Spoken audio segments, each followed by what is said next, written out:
अंधेरी रात थी। घना जंगल और सन्नाटा। सड़क पर एक कार तेजी से आगे बढ़ रही थी। कार में रोहन और निशा बैठे थे, जो पास के एक होटल की ओर जा रहे थे। रोहन, ये रास्ता ठीक नहीं लग रहा, निशा ने घबराई आवाज में कहा। चिंता मत करो निशा, बस थोड़ी देर और, हम जल्द ही होटल पहुंच जाएंगे, रोहन ने मुस्कुराते हुए कहा। अचानक कार की आवाज धीमी हुई और झटके के साथ बंद हो गई। रोहन ने कार से उतरकर इंजन चेक करने की कोशिश की, लेकिन सब बेकार।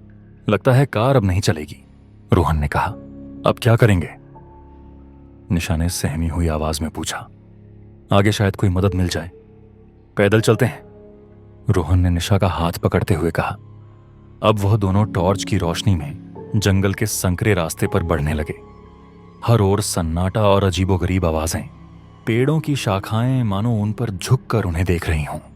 रोहन, ये आवाजें सुनी तुमने? निशा ने फुसफुसाते हुए कहा। शायद हवा का शोर है, रोहन ने कहा, लेकिन उसकी आवाज में भी हल्की घबराहट थी। अचानक टॉर्च की रोशनी में एक पुराना टूटा फूटा कॉटेज दिखाई दिया। वो देखो, शायद हमें वहां कुछ मदद मिल जाए, निशा ने कहा। वह दोनों मदद के लिए वहां उस कॉटेज के पास जाते हैं। दरवाजा चरमराते हुए खुलता है। अंदर धूल और मकड़ियों के जाले फैले हुए थे। कोनों में अंधेरा घना था और हवा में अजीब सी गंध। टेबल पर एक पुरानी डायरी रखी हुई थी। निशा ने उसे उठाया और पढ़ने लगी। अगर कोई इस डायरी को पढ़ रहा है तो वो यहां से तुरंत चला जाए। यह जंगल जीवित है और वो तुम्हें देख रहा है। तभी पीछे से पैरों की आवाज आई। ये क्या था? निशा ने कांपते हुए कहा। कोई यहां है? रोहन ने टॉर्च उस दिशा में घुमाई, लेकिन वहां कुछ नहीं था। अचानक दरवाजा जोर से बंद हो गया। तभी कमरे की दीवारों पर साए नाचने लगे। ऐसा लग रहा था मानो कोई अंधेरे से निकलकर उनकी ओर बढ़ रहा हो।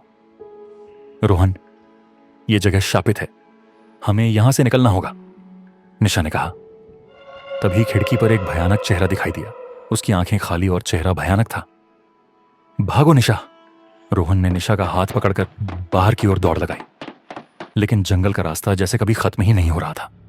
हर ओर वही साए, वही अजीब आवाजें। भागते भागते निशा गिर पड़ी। जब रोहन ने मुड़कर देखा तो निशा वहां नहीं थी। निशा, रोहन ने चीखते हुए कहा।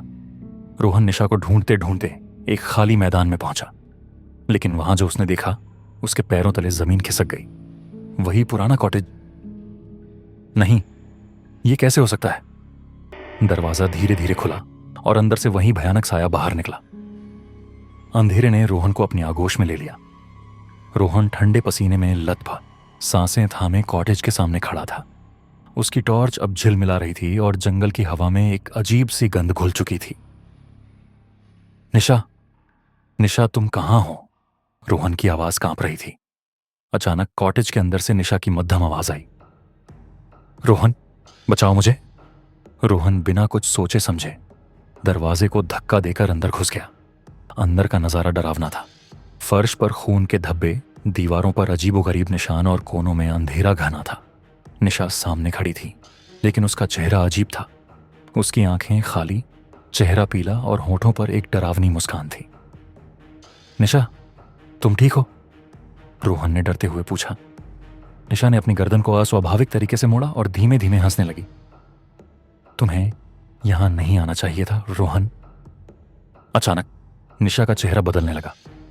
उसकी आवाज भारी हो गई, जैसे दो अलग अलग आवाजें एक साथ बोल रही हों। यह जंगल तुम्हें कभी जाने नहीं देगा। निशा के इतना बोलते ही कॉटेज की दीवारों पर परछाइयां नाचने लगीं। खिड़कियां जोर जोर से बजने लगीं और चारों ओर से वही डरावनी फुसफुसाहटें सुनाई देने लगीं। रोहन ने पीछे मुड़कर भागने की कोशिश की, लेकिन दरवाजा बंद हो चुका था। तभी एक बूढ़ा आदमी साए की तरह कोने से निकला। उसकी आंखें गहरी काली थीं और चेहरा सूखा हुआ था। तुमने गलती कर दी इस जंगल में कदम रखकर। अब यह जंगल तुम्हें कभी वापस नहीं जाने देगा। रोहन ने हिम्मत जुटाई और अपनी टॉर्च उस आदमी की ओर फेंकी। टॉर्च गिरते ही रोशनी फैल गई और बूढ़ा आदमी गायब हो गया। उसके गायब होते ही रोहन ने किसी तरह खिड़की तोड़कर बाहर छलांग लगाई। जंगल में भागते हुए उसे फिर से निशा की आवाजें सुनाई देने लगीं। रोहन, मुझे छोड़कर मत जाओ। लेकिन रोहन ने पीछे मुड़कर नहीं देखा। वह अंधेरे में भागता गया।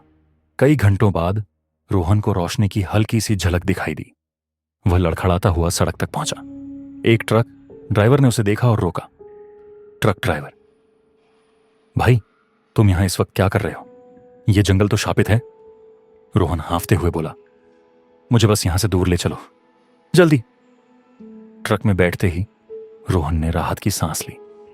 लेकिन जैसे ही उसने पीछे की ओर देखा, उसे ट्रक की खिड़की पर वही बूढ़ा आदमी दिखाई दिया। तुम जंगल से बाहर आ गए, लेकिन जंगल तुम्हारे अंदर आ चुका है। कुछ जंगल ऐसे होते हैं जिनसे बचकर निकल पाना नामुमकिन है।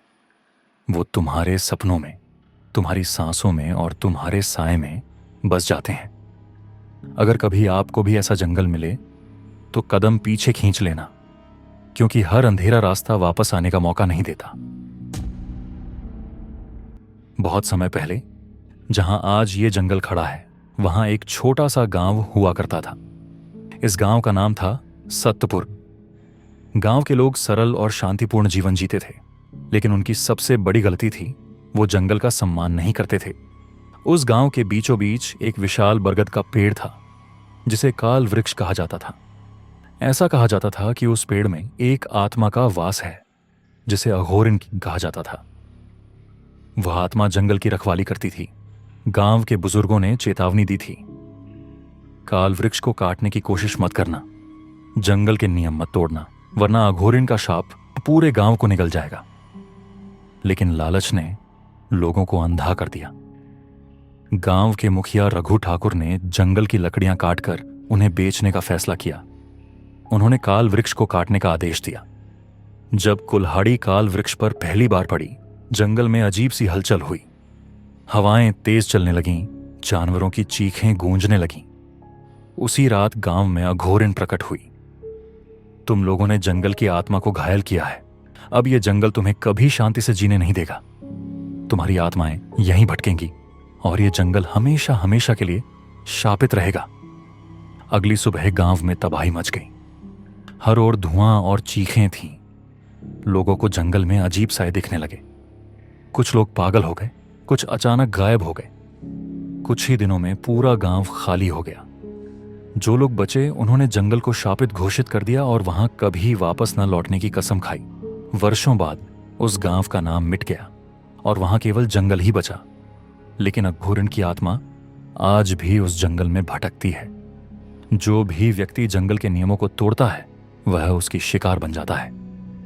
रोहन और निशा उसी जंगल में भटक गए थे जहां अघोरिन का शाप अब भी जीवित था। जंगल में आज भी उन बेबस आत्माओं की चीखें गूंजती हैं जो अघोरिन के शाप से मुक्त नहीं हो पाए। यह जंगल सिर्फ पेड़ पौधों का घर नहीं, बल्कि पापों का बंधन है। अगर कोई भी इस जंगल में प्रवेश करता है तो वह अघोरिन की नजर में आ जाता है। शायद निशा और रोहन की कहानी भी इसी शाप का एक हिस्सा बन चुकी है। याद रखो, कुछ रहस्य अनसुलझे ही बेहतर होते हैं, क्योंकि उन्हें जानने की कीमत बहुत भारी हो सकती है।